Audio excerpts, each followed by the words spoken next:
Well, we begin in Gaza, where the largest medical facility in the southern city of Khan Younis is under siege. Israeli snipers have killed at least 3 people and injured 10 others inside Nasser Hospital after telling displaced Palestinians sheltering there to leave. When people tried to flee, they came under fire. 500 people, including patients and medical staff, are still believed to be trapped inside. Well, the region of Rafah, at the southernmost tip of Gaza, has become the last refuge for hundreds of thousands of Palestinians fleeing Israeli bombs.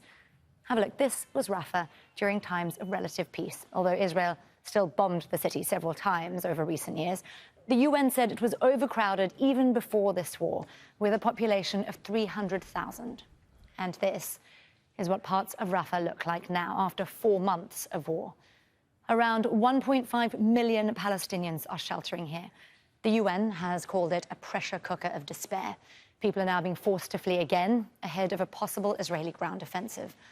Well, let's go to our correspondent, Hani Mahmoud. He joins us now live from Rafah in southern Gaza. Hani, we know the bombardment has been escalating over the last few days. Talk us through the situation there on the ground right now.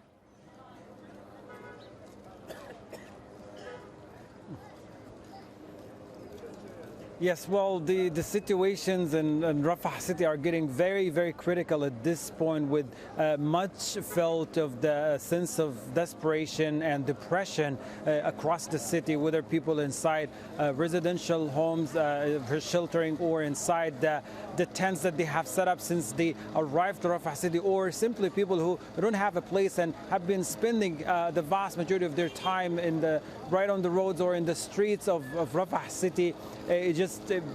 Giving you a sense of how terrible the situations are getting. Not only there is an intense bombing campaign going on, and more of the displaced families and individuals who came to Rafah were killed here. Some were seriously injured. But the usual scenes that of people queuing in line for some water or for a pack of bread or to get some of the food supply is just turned to be the normal daily routine for the literally thousands of people in every corner of Rafah city, despite the ongoing talks about a possible ceasefire deal that could be reached within the coming days, with lots of uncertainty going on. The ongoing threats of expanding the military operation, just increasing the level of panic and fear among the people right here in Rafah. Not only the displaced families, the 1.5 million people have been displaced from their homes in the northern part, from Gaza's central area, and more recently from Khan Younis, where the vast majority of people who fled the horror of the ongoing genocidal war are now in the fire line, in line of fire, as the growing threats of expanding the operation in Rafah city. On top of that, when we talk about public facilities, particularly healthcare facilities in Rafah, Rafah doesn't have any of the large healthcare facilities here, and the vast majority of the small-sized clinics here are privately owned, and due to ongoing bombings, they're not operational at all. So they don't have the capacity to accommodate this large number of people, let alone providing the necessary medical intervention and the treatment needed for a very traumatized, displaced population. You mentioned medical facilities, or the lack thereof, in Rafah. I want to ask you about Nasser Hospital, Hani. We know it's been under siege for weeks, but it feels like things really intensified there yesterday. What's the situation there now? Do we have an idea of how many people are trapped inside still?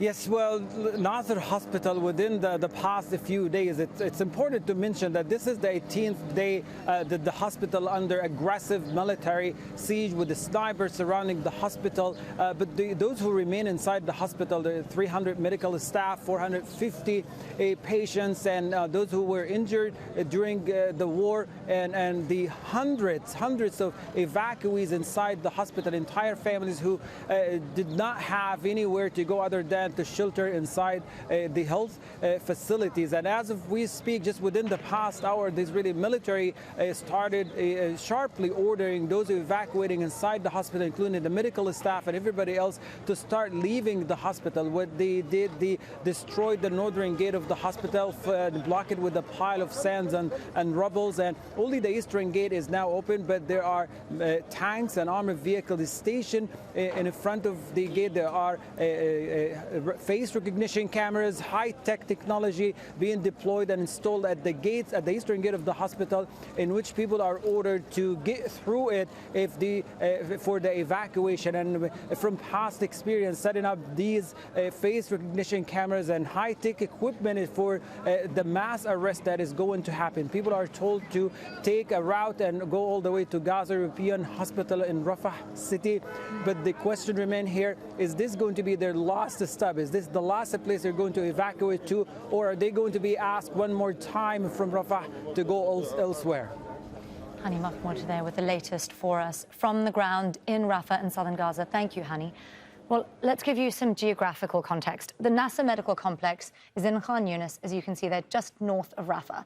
It's the biggest hospital in southern Gaza and one of just 5 hospitals in the Strip that are still functioning. Even so, it can only offer basic first aid right now. 30 of Gaza's hospitals have shut down due to Israeli bombardment and a shortage of the most basic medical supplies. Well, let's bring in Guillemette Thomas. She's the Doctors Without Borders medical coordinator for Palestine. She joins us now from occupied East Jerusalem. Guillemette, I understand that you currently have staff inside Nasser Hospital. What are you hearing from them, and how concerned are you for their safety right now? Yes, we still have nurses and one surgeon working inside the hospital. They are facing a very difficult situation now for more than 3 weeks with the hospital under siege. They are totally scared and afraid for the coming hours. Guillemette, do you have any idea, can they leave right now? And if so, where would they go? What are they being told? We know that there are more than 400 patients, at least, most of them in critical situation, in critical conditions. And of course, the issue is to be able to provide adequate care for them. And now, knowing the situation in the hospital with the shortages, with the issue of medical staff, the situation is really critical for these patients, and we are very worried about the future. As we've been reporting, things feel like they've changed in the last day or so after the hospital still being under siege for weeks. Can you give us a sense of the dynamics there that you're hearing from your staff? Excuse me, I didn't get your question clearly. The hospital has been surrounded and under siege for weeks, and I'm just wondering how things have changed in the last 24 hours or so. The last 24 hours have been even more scaring for everybody because of the fightings really close, the warning to evacuate the refugees and the displaced people inside. And the situation is getting worse and worse inside. The medical staff don't know what to do, and that's really a big issue for our staff, but for all the medical staff inside. We've obviously been hearing about Israeli sniper fire in and around that medical facility. How much faith do you as an organization have in Israeli guarantees of safety? Actually, it's a difficult question. They are saying that the health facilities are not targeted itself, but the situation we have seen since the beginning of the war is quite different.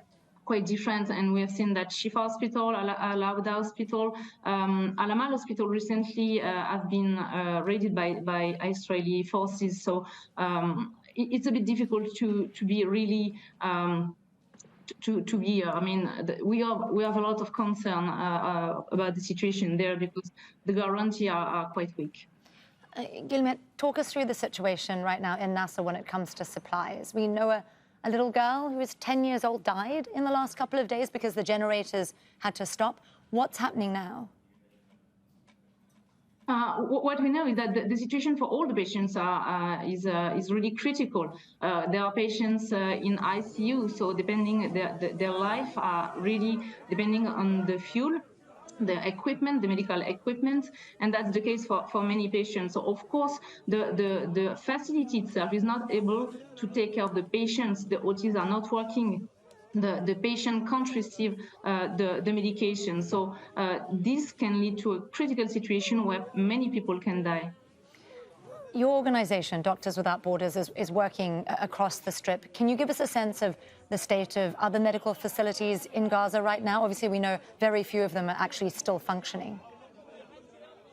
This is a huge concern. Now, the only remaining hospital is the European Gaza Hospital, which is already full. It is the only one able to handle with critical patients. The only remaining facilities are partially functioning, so that means they are not able to treat properly the patient.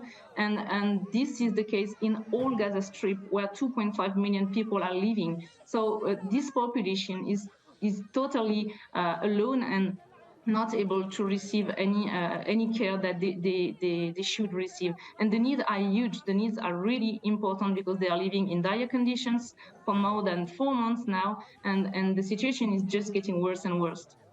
Guillemette Thomas, the Doctors Without Borders medical coordinator for Palestine. Thank you so much for joining us on Al Jazeera, Guillemette, and we wish you and the rest of your staff all the best with your work.